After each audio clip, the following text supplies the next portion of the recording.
The point of the learner interface, the thing I want to show you right now, is that it was designed to have these qualities. It's not a piece of technology designed to run on high-powered platforms, although it can leverage high-powered platforms, like the Macintosh.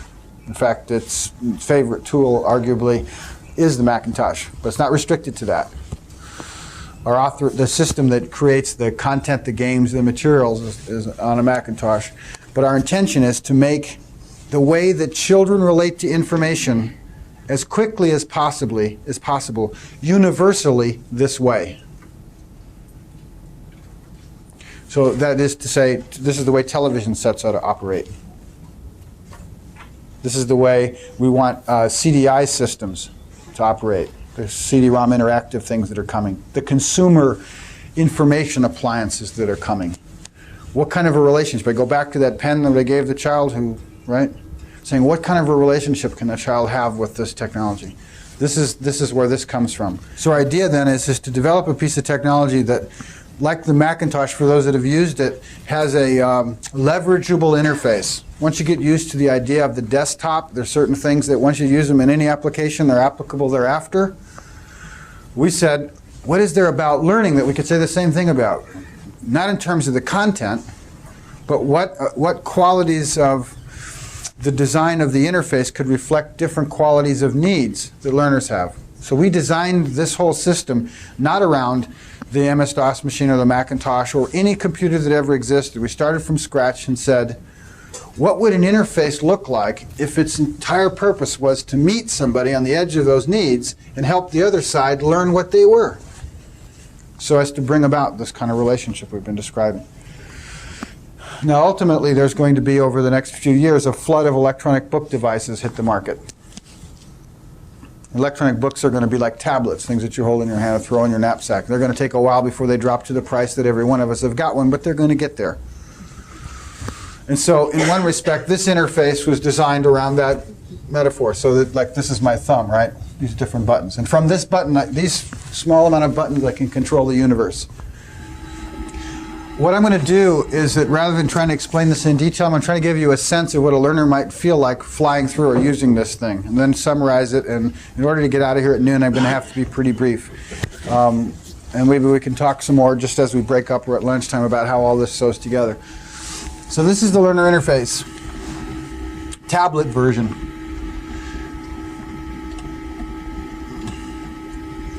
These controls are designed to respond to different kinds of meaning needs or learning needs that might arise in a learner as they move through different types of content, different kinds of educational experiences.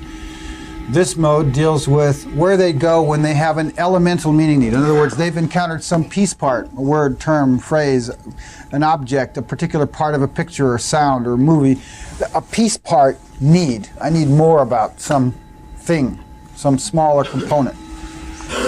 This deals with learning styles.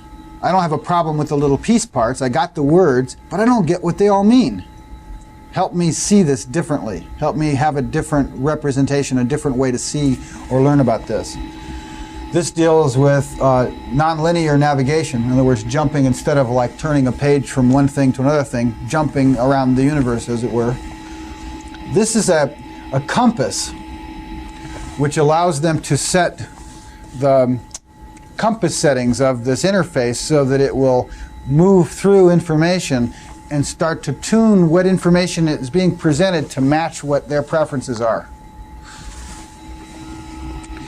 This is a collector's case, which allows them at any time that they encounter anything of interest to be able to collect it and quickly put it into different differentiated category boxes. So with respect to the situational references for the elemental, we've identified 12 different types of meaning needs or resources against meaning needs that might occur.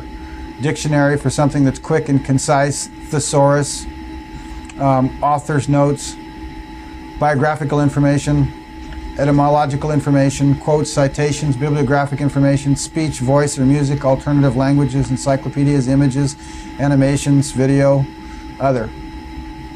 The point is,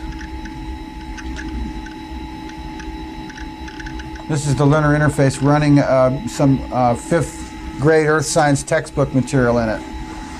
So I'm in here and this is about gravity. I say, okay, let me go deeper into this idea about gravity. So this says I've got a dictionary, an encyclopedia, and sound. Again, when I click on, quickly I get a dictionary or an encyclopedia.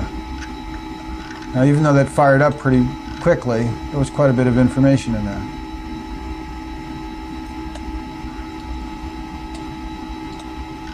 I pop it down, I hit a button, and boom, I'm back to where it was, and it flags me where I was so I can move on. Notice the cursor is a little question mark magnifying glass.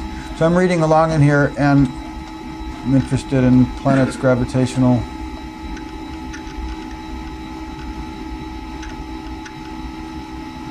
So I might play a movie.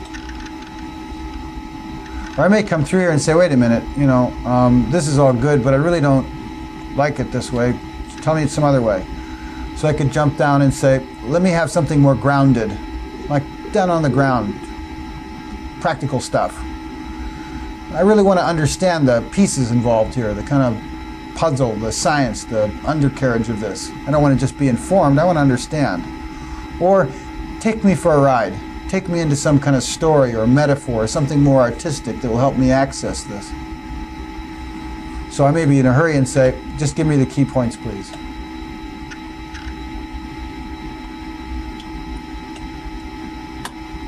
Or I may be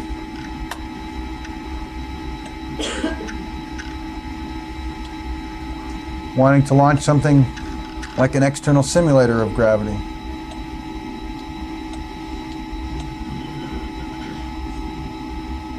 All still in the context. I say, no, I've seen enough of that. Come right back. Or I say, no.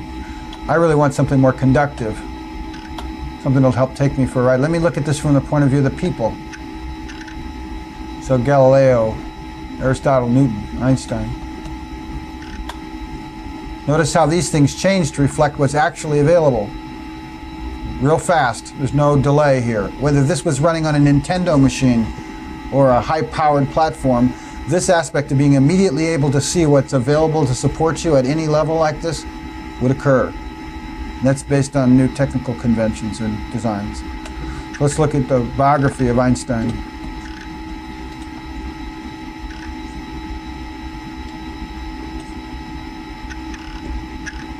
It follows from the special theory of relativity that mass and energy are both but different manifestations of the same thing, a somewhat unfamiliar conception for the average mind. So there's actually about 30 or 40 different representations, ways that you could... it's helpful to think of this as if it was a microscope. You know, in a microscope you have a series of lenses, and you turn the lenses until the thing gets into focus at the level at which you want to see it. Well, imagine, if you will, that what we're talking about with the technology is a learner scope. And that what happens is they start to travel into something that they want to inquire into, they want to study, or they want to find out more about. It's like they've put a slide into this system. And that now, instead of being like a microscope lenses, there's lenses that allow them to continue to turn the lens until it's allowing that to come in focus for who they are, which may mean that it's more concrete, more practical examples, or it may mean that it's more metaphoric and there's more story involved, or it may mean that that it's much more how this relates to the world right now, more beautiful or poetic. Like I said, there's about 40 different classes. And once they get into a particular lens that works for them, they may encounter different parts on the slide that doesn't make sense, in which case there's another set of lenses that allow them to adjust the focus on coming to understand the smaller pieces. At the same time that they're using this, every time they turn a lens, that information's flowing back to education.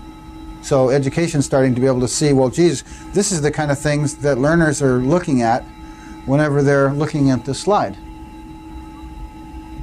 So that the system starts to create this mutual learning.